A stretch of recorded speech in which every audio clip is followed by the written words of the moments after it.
नमस्कार, मी श्रुती राहुल TV9 मराठीच्या 8 वाजताच्या या स्पेशल रिपोर्ट बुलेटिन मध्ये आपलं स्वागत करते। कालच ठाकरे सरकारला वर्ष पूर्ण झालं। मात्र सरकारच्या याच वर्षपूर्ती दरम्यान वर्षभरापूर्वी रंगलेल्या सत्ता नाट्याबाबत अनेक हेवेदावे, खुलासे आणि अर्थात गौप्यस्फोट केले जातात।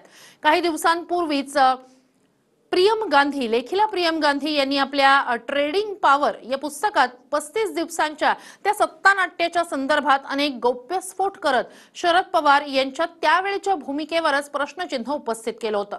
मात्र आता खासदार संजय राऊत यांनी सामनातून या संदर्भात महागौप्यस्फोट करत भाजप आणि प्रियम गांधी यांचे दावे खोडून काढले।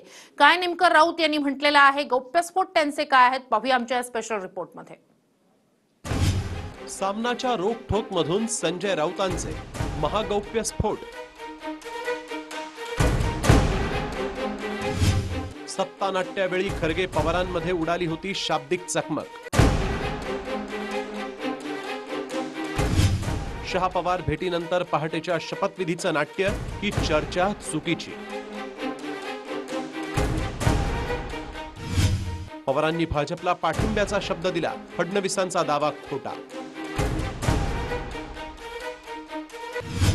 सामनातून संजय राऊतांनी उघड केला सत्ता नाट्याचा संपूर्ण तपशील।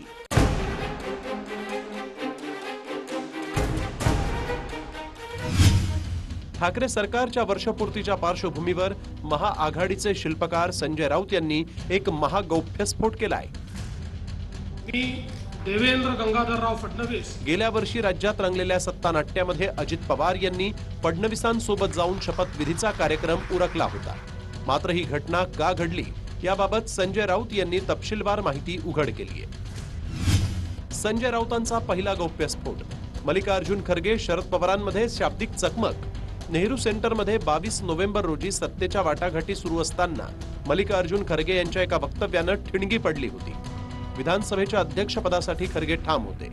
यावरून खरगे आणि शरद पवार यांच्यामध्ये शाब्दिक चकमक झाली। पवार त्यावेळी खूपच संतापले होते, त्यामुळे ते बैठकीतून उठले आणि निघून गेले। याच बैठकीत महाविकास आघाडीचे मुख्यमंत्री उद्धव ठाकरे असतील हे शरद पवार यांनी सुचवलं होतं। पण खरगे आणि पवार यांच्या चकमकीनं बैठकीचा नूर पालटला होता। यावेळी अजित पवार बराच वेळ खाली मान घालून मोबाईलवर चॅटिंग करत होते। त्यानंतर त्यांचा फोन स्विच ऑफ झाला आणि दुसऱ्या दिवशी पहाटे त्यांचे थेट राजभवनावर शपथविधी सोहळ्यातच दर्शन झाले। काँग्रेसचे नेते मल्लिकार्जुन खरगे आणि शरद पवारांमधील शाब्दिक चकमकीनंतर अजित पवार आणि फडणवीसांचा शपथविधी पार पडला असा दावा राऊत यांनी केला। त्याचवेळी अजित पवार हे भाजपसोबत फार काळ राहणार नाही, ते स्वतः गुदमरून परत येतील असं मी केलेलं विधान खरं ठरलं असा दावाही राऊतांनी केला। संजय राऊतांचा दुसरा गौप्यस्फोट। अजितदादा गुदमरून परततील हे विधान खरं ठरलं। अजित पवार देवेंद्र फडणवीस यांचा शपथविधी सुरू असताना एक महत्त्वाचा फोन आला, तुमचं सरकार बनत नाही। फडणवीस अजित पवार शपथ घेत आहेत। अजित पवारांनी एनसीपी फोडली। मी त्यावेळीही सांगितलं 4 वाजेपर्यंत थांबा, अजित पवारांसोबत गेलेले परत येतील, स्वतः अजितदादाही गुदमरून परत येतील। अजित पवार आणि देवेंद्र फडणवीसांच्या शपथविधीवरून राऊतांनी भाजपच्या काही दाव्यांची देखील पोलखोल केली। अमित शहा आणि पवारांच्या भेटीवेळी पवारांनी भाजपला पाठिंबा देण्याचं कबूल केल्यानं पहाटेचा शपथविधी सोहळा पार पडला असा दावा काही दिवसांपूर्वी फडणवीसांनी केला होता। मात्र फडणवीसांचा हा दावा खोटा आहे असा गौप्यस्फोट देखील राऊतांनी केला। संजय राऊतांचा तिसरा गौप्यस्फोट।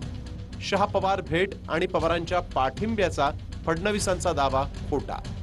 पहाटे शपथविधीपूर्वी शरद पवार आणि अमित शहा यांच्यात दिल्लीत बैठक झाली, त्यामुळे पहाटेच्या शपथविधीचं नाट्य रंगलं, ही चर्चा सर्वस्वी चुकीची आहे। दिल्लीत पवार आणि माझ्यामध्ये उत्तम संवाद होत होता। रोजच आम्ही भेटत होतो। भाजपशी डील करण्याच्या ते मनस्थितीत नव्हते, पण भाजपकडून ऑफर्स येत असल्याचं सांगत होते। लवकरच पंतप्रधान नरेंद्र मोदींची भेट घेऊन भाजपसोबत सरकार स्थापन करणं शक्य नसल्याचं आपण त्यांना सांगणार असल्याचंही त्यांनी मला सांगितलं होतं। याच काळात शेतकरी प्रश्नांसंदर्भात पवारांनी मोदींची भेट घेतली आणि राज्यातील सत्तेबाबतही स्पष्टीकरण दिलं।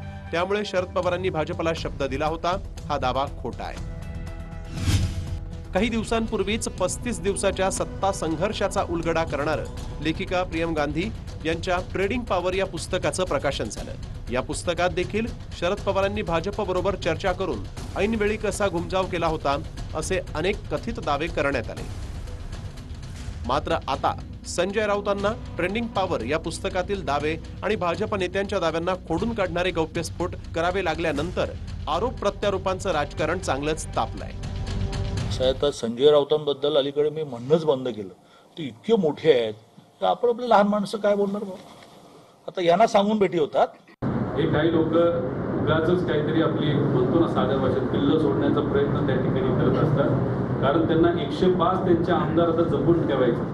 तर महाराष्ट्रात एक नवल घडलं, शिवसेना राष्ट्रवादी आणि काँग्रेस एकत्र आले। शरद पवार साहेब कृष्णाची भूमिका बजावली आणि उद्धवजी अर्जुनाच्या भूमिकेत आले, तो धनुष्यबाण घेऊन उभे राहिले।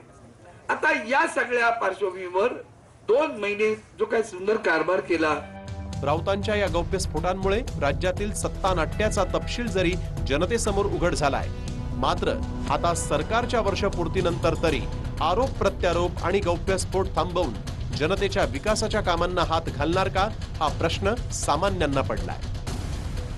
Bureau report, TV9 Marathi.